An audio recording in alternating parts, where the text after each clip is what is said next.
নমস্কার, আমি ডক্টর সর্বজিৎ দাস। আজকে আমরা বিভিন্ন রকম করোনা ভাইরাস ভ্যাকসিন নিয়ে আলোচনা করব। ভ্যাকসিন কি এই নিয়ে ডিটেলসে যাব না, তবে কয়েকটা কথা বলে রাখা ভালো। আমরা যদি কোনো মাইক্রো অর্গানিজম দিয়ে জীবাণু দিয়ে ইনফেক্টেড হই এবং আমরা যদি আলটিমেটলি সেটা থেকে বেঁচে যাই, তাহলে আমাদের বডি সেই জীবাণুটাকে চিনে রাখে, আমাদের ইমিউন সিস্টেম সেই জীবাণুটাকে চিনে রাখে, তার এগেনস্টে অ্যান্টিবডি বা টি সেল মিডিয়েটেড ইমিউনিটি তৈরি করে রাখে, যাতে ফার্দার পরে যদি ইনফেকশন হয় আমরা তার এগেনস্টে খুব তাড়াতাড়ি এবং খুব এফিশিয়েন্টলি লড়তে পারি। ভ্যাকসিন এমন একটা পদ্ধতি যেখানে আমাদের বডিতে কোনো একটা অর্গানিজম জীবাণু, তা লাইভ হোক, ইনঅ্যাক্টিভেট অবস্থায় হোক, বা সেই জীবাণুর কোনো একটা পার্ট বা সেই জীবাণুর কোনো একটা পার্ট কোডিং করা কোনো জেনেটিক মেটেরিয়াল আমাদের বডিতে ঢুকিয়ে দেওয়া হয় আর্টিফিশিয়ালি, বেশিরভাগ ক্ষেত্রে ইনজেকশনের মাধ্যমে, যাতে আমাদের বডি সেই জীবাণুটার সেই পার্টটাকে বা টোটাল সেই মাইক্রো অর্গানিজমটাকেই চিনে রাখে, আমাদের ইমিউন সিস্টেম তৈরি থাকে, যাতে ভবিষ্যতে যখন সত্যি করে সেই ইনফেকশনটা আমাদের বা সেই জীবাণুটা যখন ইনফেক্ট করতে আসে, তখন আমাদের ইমিউনিটি একদম দারুণভাবে তার এগেনস্টে লড়তে পারে। তো এটা হলো ভ্যাকসিনের বেসিক ফান্ডা। তো ভ্যাকসিনের এফিকেসি নিয়ে বলার আগে ভ্যাকসিন এফিকেসি মানে কি সেটা জাস্ট দেখে নেওয়া যাক। আগের ভিডিওয় বলেছি যে 90% প্রোটেকশন এগেনস্ট ইনফেকশন কথাটার মানে কি? মানে হচ্ছে যে ইনফেকশন হওয়ার চান্স একজন আনভ্যাকসিনেটেড পার্সনের থেকে 10 ভাগের 1 ভাগ। মানে ধরুন আপনি লাক্ষাদ্বীপে থাকেন, সেখানে এখন আগামী মাসে আপনার ইনফেকশন হওয়ার চান্স, করোনা ভাইরাসে ইনফেক্টেড হওয়ার চান্স 1.2%। আপনি যদি ঝাড়খণ্ডে থাকেন, এই চান্সটা 0.01%। সো আপনি যদি লাক্ষাদ্বীপে থাকেন এবং ফুললি ইমিউনাইজড হন, মানে টোটাল পুরো ভ্যাকসিন ডোজ বা কোর্সটা নেওয়া হয়ে আছে, তাহলে আপনার কোভিড হওয়ার চান্সটা 10 ভাগের 1 ভাগ হয়ে যাবে, মানে সেই চান্সটা কমে দাঁড়াবে 0.12%। কিন্তু এটা ভেবে দেখুন, এখনও কিন্তু আপনার ইনফেকশন হওয়ার চান্সটা ঝাড়খণ্ডের থেকে প্রায় 10 গুণেরও বেশি, ঠিক আছে? তার মানে আপনার ইনফেকশন হওয়ার চান্সটা ডিপেন্ড করে ভাইরাসে এক্সপোজ হওয়ার উপর। আপনি যদি হেলথ কেয়ার ওয়ার্কার হন, তাহলে কিন্তু আপনার ইনফেকশন হওয়ার চান্স অনেক বেশি একজন মানুষের থেকে যিনি ওয়ার্ক ফ্রম হোম করছেন তার থেকে। আর একটা জিনিস বলে রাখা ভালো যে করোনা ভাইরাস রেগুলারলি কিন্তু মিউটেট করছে। অরিজিনাল যে উহান স্ট্রেন, সেটা কিন্তু এখন প্রিডমিনেন্ট স্ট্রেন নয় এই পৃথিবীতে। এখন আলফা, বিটা, গামা, ডেল্টা, এখন ডেল্টা প্লাস ভ্যারিয়েন্টও চলে এসছে, এবং প্রত্যেকের সাসেপ্টিবিলিটি টু ভ্যাকসিন, মানে ভ্যাকসিনে নিউট্রালাইজ হওয়ার চান্স কিন্তু আলাদা আলাদা। তাই আমরা এই ভ্যাকসিনগুলো ভ্যারিয়েন্টগুলোর এগেনস্টে কাজ করে কিনা সেটাও দেখব, পার্টিকুলারলি ডেল্টা ভ্যারিয়েন্টের এগেনস্টে। ফার্স্ট ভ্যাকসিনটা হলো ফাইজার বায়োনটেক ভ্যাকসিন। এটা একটা এমআরএনএ ভ্যাকসিন, মানে করোনা ভাইরাসের এমআরএনএকে একটা লিপিড ন্যানো পার্টিকেলের মধ্যে ঢুকিয়ে দিয়ে আমাদের বডিতে দেওয়া হয়, যাতে সেই আরএনএটা আমাদের বডি সিস্টেম ইউজ করে স্পাইক প্রোটিন তৈরি করে, সেই স্পাইক প্রোটিনগুলো আমাদের বডি চিনে রাখে এবং কোভিডের এগেনস্টে ইমিউনিটি দেয়। স্টোরেজ যে রিকোয়ারমেন্ট, সেগুলো কিন্তু বেশ কঠিন, -70 ডিগ্রি টেম্পারেচার লাগে। তো এর রিয়েল ওয়ার্ল্ড ডেটাগুলো দেখুন। এটা ফেজ 3 ট্রায়াল ডেটা, এর অলরেডি পাবলিশড হয়ে গেছে অনেক দিন আগে। ইনফেকশনের এগেনস্টে প্রোটেকশন অলমোস্ট 86% থেকে 95%, খুবই ভালো। কিন্তু বিটা ভ্যারিয়েন্টের এগেনস্টে, মানে যে সাউথ আফ্রিকায় যে ভ্যারিয়েন্টটা প্রথম দেখা গেছিলো, সেই বিটা ভ্যারিয়েন্টের এগেনস্টে প্রোটেকশন রেট কিন্তু বেশ কম, এটা প্রায় 75%। সিমটোম্যাটিক ইনফেকশনের এগেনস্টে প্রোটেকশন প্রায় 95%, আর হসপিটালাইজেশন হওয়ার থেকে প্রোটেকশন প্রায় 100%। প্রোটেকশন এগেনস্ট ডেথও, মানে করোনা ভাইরাসে মারা যাওয়ার থেকে প্রোটেকশন প্রায় 100% দেয়। ইভেন একটা ডোজের পরেও ডেথের এগেনস্টে প্রোটেকশন প্রায় 72%, যেটা খুবই ভালো। ডেল্টা ভ্যারিয়েন্ট, যেটা আমাদের ইন্ডিয়াতে প্রথম দেখা গেছিলো, যেটা এখনই আমাদের ইন্ডিয়ার প্রিডমিনেন্ট করোনা ভাইরাস ভ্যারিয়েন্ট, যেটা এখন বাজারে চলছে আর কি, তার এগেনস্টে প্রোটেকশন একটু কম। সিমটোম্যাটিক ইনফেকশনের এগেনস্টে 87% প্রোটেকশন দেয়, আর হসপিটালাইজেশনের এগেনস্টে প্রায় 80 to 96% প্রোটেকশন দেয়। পরের ভ্যাকসিনটা একটা এমআরএনএ ভ্যাকসিন, এটা ইন্ডিয়াতে সবে অ্যাপ্রুভড হয়েছে, মডার্না ভ্যাকসিন। এটা স্টোরেজ রিকোয়ারমেন্ট একটু বেটার। এই এফিকেসি চার্টটা দেখুন, এটা WHO approved vaccine, peer reviewed phase 3 trial data অনেক দিন আগে পাবলিশড হয়েছে। এটা দেখা গেছে এই ভ্যাকসিনটা করোনা ভাইরাসের এগেনস্টে প্রায় 90-100% প্রোটেকশন দেয়। সিমটোম্যাটিক ইনফেকশনের এগেনস্টে প্রায় 94% প্রোটেকশন দেয়। আর হসপিটালাইজেশনের এগেনস্টে বা ডেথের এগেনস্টে প্রায় 100% প্রোটেকশন দেয়, মানে খুবই ভালো যেটা। নেক্সট ভ্যাকসিন হচ্ছে আমাদের অক্সফোর্ড অ্যাস্ট্রাজেনেকা ভ্যাকসিন, বা আমরা কোভিশিল্ড নামে যেটাকে জানি। এটা একটা ভাইরাল ভেক্টর ভ্যাকসিন। মানে এখানে কি করা হয়, একটা ডিএনএ তাকে একটা হার্মলেস ভাইরাস, অ্যাডেনো ভাইরাসের মধ্যে ঢুকিয়ে আমাদের বডিতে দেওয়া হয়। আমাদের বডিতে সেই ডিএনএটা থেকে এর আরএনএ তৈরি হয়। সেই আরএনএ আমাদের বডিকে ইউজ করে স্পাইক প্রোটিন তৈরি করে, যেটা দেখতে একদম করোনা ভাইরাসের স্পাইক প্রোটিনের মতো, এবং করোনা ভাইরাসেরই স্পাইক প্রোটিন বলতে পারা যায়। তার এগেনস্টে আমাদের বডি ইমিউন রেসপন্স তৈরি করে। এটাও WHO approve vaccine. Real world data বা ট্রায়াল ডেটাগুলো একবার দেখুন। এর peer reviewed phase 3 trial data already published হয়েছে। এটা করোনা ভাইরাস ইনফেকশনের এগেনস্টে প্রায় 82.4% প্রোটেকশন দেয়, যদি সেকেন্ড ডোজটা 12 উইকস 12 সপ্তাহ পরে দেওয়া হয়। সিমটোম্যাটিক ইনফেকশনের এগেনস্টে প্রায় 76% প্রোটেকশন দেয়। কিন্তু যে south African variant beta strain যেটা ছিল, সাউথ আফ্রিকায় প্রথম দেখা গেছিলো, তার এগেনস্টে প্রোটেকশন কিন্তু অনেক কম, মাত্র 10%, প্রায় কাজ করে না বললেই চলে।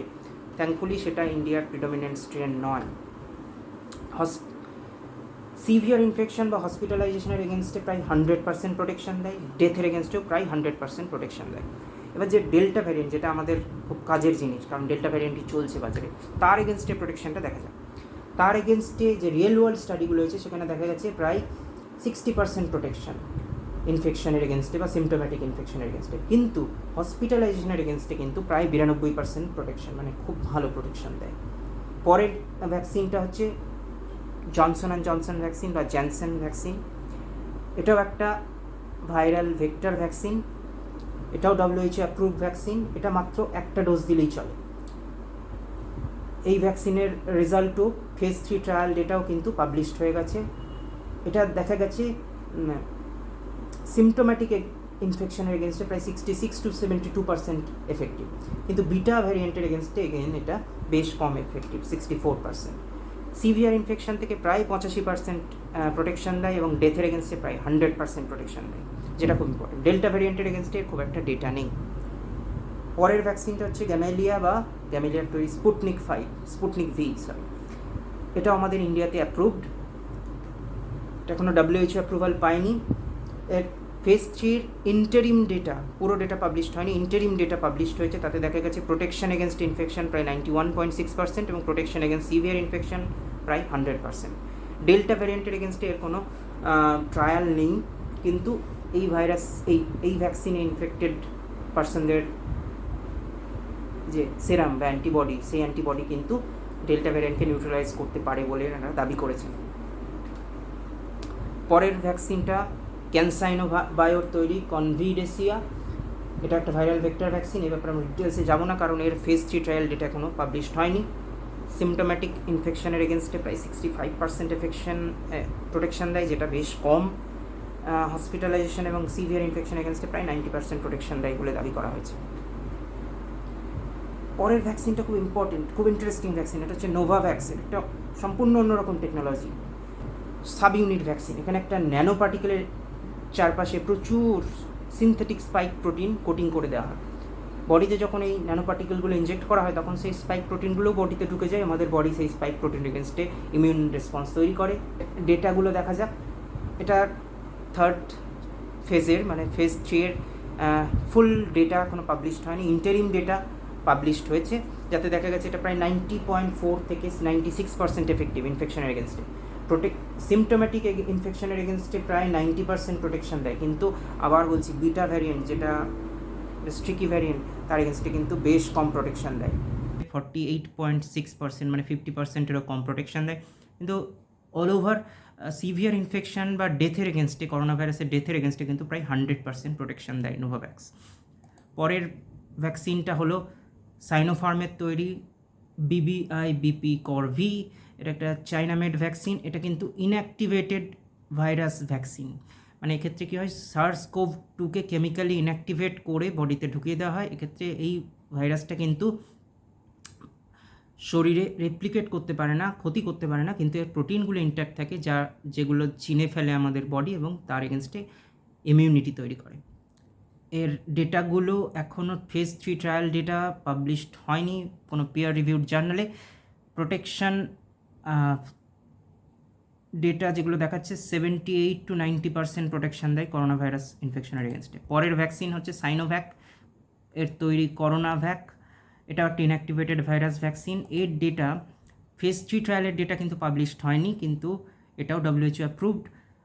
এটা দেখা যাচ্ছে যে সিমটোম্যাটিক ইনফেকশনের এগেনস্টে প্রোটেকশন ব্রাজিলে যে হেলথ কেয়ার ওয়ার্কারদের ওপর স্টাডি করেছিল তাতে মাত্র 51% ছিল, কিন্তু ইন্দোনেশিয়াতে 65%, টার্কি স্টাডিতে 84% পাওয়া গেছে।